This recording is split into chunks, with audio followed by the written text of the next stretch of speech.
இன்னைக்கு 3வது நாள் யுத்தம் ஸ்டார்ட் ஆகி போயிட்டுருக்கு. இந்த 3வது நாள் மகாபாரத யுத்தம். இந்த மகாபாரத யுத்தத்தில் ஃபஸ்ட்டு பீஷ்மரும் இன்னைக்கு 3வது நாள் மகாபாரத யுத்தம் தொடங்கி இன்னைக்கு 3வது நாள் ஆரம்பம். சிம்மநாதங்கள் முழங்க சங்க கோஷங்களும் கொம்பு வாத்தியங்களும் பேரிகைகளும் கொட்டு முழக்கங்களும் குதிரைகளின் கனைப்பும் யானை பிளிரலும் சேர்ந்து வானளாவிய முழக்கம் உண்டாகி போர் ஸ்டார்ட் ஆகிருக்கு. சூரிய உதயம் ஆன உடனே இவைகள்லாம் நடக்கும். இதுதான் போர் தர்மம். இந்த போர் தர்மப்படி போர் ஸ்டார்ட் ஆயிடுச்சு. கருட வியூகம் அமைச்சு கருட வியூகம் மாதிரி அமைச்சு ஒரு பக்கம் பீஷ்மரும் இப்போது சரியாக 3 மணிக்கு மேலே ஆயிடுச்சு. இப்போது பாண்டவர்களுடைய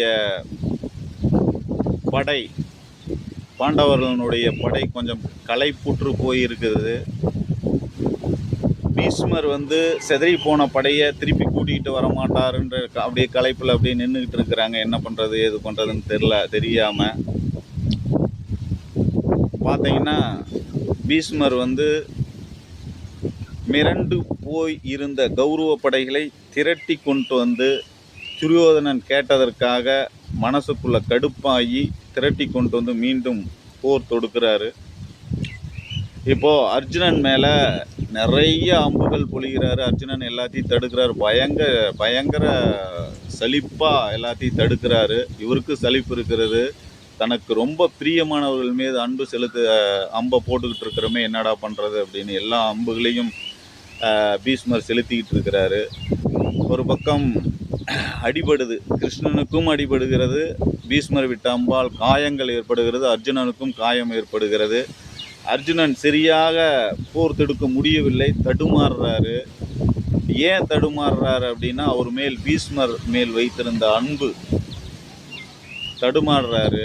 அதை பார்த்த கிருஷ்ணன் என்ன பண்ணார், பகவான் கிருஷ்ணன் என்ன பண்ணார், தேரை விட்டு கீழே இறங்கிடுறார். கோபத்தில் கீழே இறங்கிறார். ஏன்னா அர்ஜுனனுக்கும் காயமாக இருக்குது. அர்ஜுனன் சரியாக போர் தொடுக்க மாட்டேங்கிறாரு. தனக்கும் காயம் ஏற்பட்டுருச்சு. இவங்களை விட்டால் சரி வராதுன்ட்டு தேரில் தன்னுடைய குதிரை கடிவாளத்தை தூக்கி போட்டுட்டு கோபத்தில் இறங்குறார். சகுனியை காலி பண்ணிட்டு துரியோதனன் பக்கம் போகிறாங்க. அங்கே கடோத்கஜனும் அபிமன்யும் சேர்ந்து எதுக்குறாங்க. அபிமன்யு விட்ட பானத்தில் துரியோதனர் மூச்சடக்கி கீழே தேர் பக்கம் ஒரு பக்கமாக தேரை பிடிச்சிக்கிட்டு அப்படியே சாஞ்சிட்றாரு. சாரதி ஒரு பக்கமாக தேரை ஓட்டிக்கிட்டு போயிடுறாரு. இதனால் போரில் பயங்கர குழப்பம் அடைஞ்சிடுறாங்க. குழப்பம் அடைஞ்சு என்ன பண்ணுறதுன்னு ஏது பண்ணுறதுன்னு தெரியல, தலை தெறிக்க ஓடுறாங்க. பீஷ்மர் ஒரு பக்கம் நார்மலாக அப்படியே நின்று பார்க்குறாரு. எல்லோரும் தெரித்து ஓடுறாங்க. அவர் மனசுக்குள்ளே நினைக்கிறாரு, எப்படியும் பாண்டவர்களால் தான் எல்லாருக்கும் உயிர் போகுதுன்னு அவருக்கு தெரியும். அவர் ஏற்கனவே சொல்லியிருக்கிறாரு. இருந்தாலும் துரியோதனர் தண்ணிக்கினி தெளித்து துரியோதனன் மறுபடியும் இவர்கிட்ட பீஷ்மர்கிட்ட கேட்குறாரு, இவ்வளோ பிரச்சனையில் நடுவில் நின்று வேடிக்கை பார்க்குறீங்களே, உங்களுக்கு பாண்டவர்கள் பக்கம் அதிகமான பாசம் இருக்கிறது. அதனால தான் நீங்கள் அவங்கள எதிர்த்து அடிக்கலை. காரணம், பீஷ்மர் எதிர்த்து அடித்தாருன்னா யாரும் தாங்க முடியாது, ஜெயிக்க முடியாது. அந்த மாதிரி பலம் பொருந்தியவர் பீஷ்மர். அதை மனசில் வச்சுக்கிட்டு துரியோதனன் கேட்குறார் அவர்கிட்ட. அதுக்கு சொல்கிறாரு, நான் ஏற்கனவே சொல்லிட்டேன், பாண்டவர்களை ஜெயிக்க முடியாது. ஏன்னா அவங்கள நான் அடிக்கவும் முடியாது. ஏன்னா அவங்க எனக்கு ரொம்ப வேண்டப்பட்டவர்கள். ஓகேவா? இருந்தாலும் என் கடமையை உனக்காக 100% நான் சரியாக செஞ்சு முடிப்பேன் அப்படின்னு சொல்லிட்டு சொல்கிறார். சாத்தியகியும் அபிமன்யுவும் ஒரே தேரில் ஏறிட்டு போய் சகுனியின் படையை தும்சம் பண்ணி காலி பண்ணிடுறாங்க. மற்றொரு புறம் சகுனி பெரும்படையோட வராரு. சாத்தியகியும் அபிமன்யும் சகுனியை எதுக்குறாங்க. சகுனி சாத்தியகியினுடைய தேரை தூள் ஆக்கிடுறாரு. உடனே அபிமன்யு சாத்தியை காப்பாற்றி தன் தேரில் ஏறி சண்டை போடுறாரு. இறங்கி சக்கராயுதத்தை கையில் எடுத்துக்கிட்டு, பீஷ்மரை நானே கொள்வேன், உன்னுடைய பிரதிட்சை இப்பொழுது நிறைவேற போகிறது அப்படின்னு சொல்லி சக்கராயுதத்தை எடுத்துக்கிட்டு தானே பீஷ்மரை கொல்ல போகிறாரு. வா கண்ணா வா அப்படின்னு சொல்லிட்டு பீஷ்மர் அழைக்கிறார். அவரை அன்பு கொண்டு அழைக்கிறார்.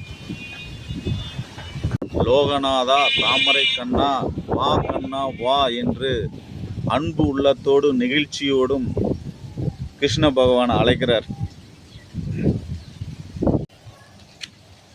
அழைச்சிட்டு, உன்னுடைய கையால் நான் இறப்பதை மிகப்பெரிய பாக்கியமாக கருதுகிறேன், ரொம்ப சந்தோஷம், மூவுலகத்தில் கிடைக்கக்கூடிய பயன் எனக்கு கிடைக்கும், நீயே கொள் அப்படின்னு சொல்லி சரண்டர் ஆகிற மாதிரி அப்படி நிற்கிறாரு. சந்தோஷமாக நிற்கிறாரு.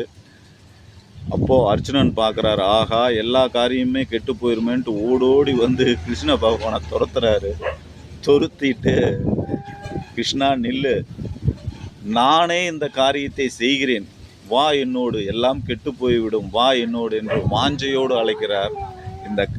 இந்த சொல்லை கேட்டதும் அவர் தேரேறி உட்கார்றாரு. தேரேறி உட்கார்ந்தோடனே அர்ஜுனன் விடுறாரு. எல்லா தேர்களும், எல்லா படை தளபதிகளும், எல்லா படை வீரர்களும் காலியாகிறாங்க. அர்ஜுனன் ஒருவன் தான் எல்லாத்தையும் காலி பண்ண முடியும். அர்ஜுனன் எடுத்த கோபம் நியாயமானது, வெற்றி அவருக்கே நிச்சயம் என்று பொதுமக்கள்லாம் பேசிக்கிறாங்க. கௌரவ படை வீரர்களே இந்த மாதிரி மீதம் இருந்தவர்கள் பேசிக்கிறாங்க. சூரியன் மறைய போகிறான், இப்படி எல்லாரும் பேசிக்கொள்கிறார்கள். படை போர் லைட்டாக அப்படியே குறைந்து போய்விட்டது. எல்லாரும் பலவாறாக பேசுகிறார். அர்ஜுன் தான் ஜெயிக்க போகிறார், இது நியாயமான விஷயம்தான் என்று 3வது நாள் படை வீட்டுக்கு செல்கிறார்கள். அதாவது படை வீடு என்றால் போர்கள் முடிந்து தன்னுடைய அம்புகளாலேயே வீடுகள் அமைத்து அங்கே தங்கி அதற்குண்டான சாப்பாடுகள், அதற்குண்டான வியூகம் அமைப்பது, அதற்குண்டான கலந்துரையாடல்களை அங்கேயே அவர்கள் செய்து முடித்துவிட்டு அதிகாலை நேரம் சூரியன் உதயமானதும் அவர்கள் போருக்கு கிளம்ப வேண்டும்.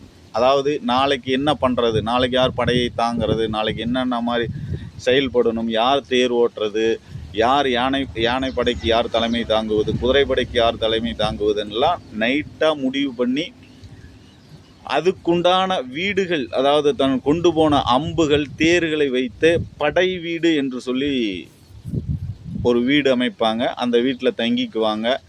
அது மாதிரி அமைக்கிறதுக்காக இப்போதைக்கு 6 மணிக்கு எல்லோரும் கிளம்பிட்டாங்க.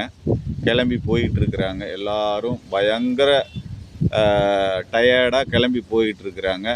கௌரவ படைகள் ரொம்ப சோகமாக, ஆகா தோற்பது உறுதிதான் அப்படின்னு சொல்லிட்டு அவங்களுக்குள்ள ஒரு மன அழுத்தத்தோடு அவங்க கிளம்புறாங்க, மிச்சம் இருந்தவங்க.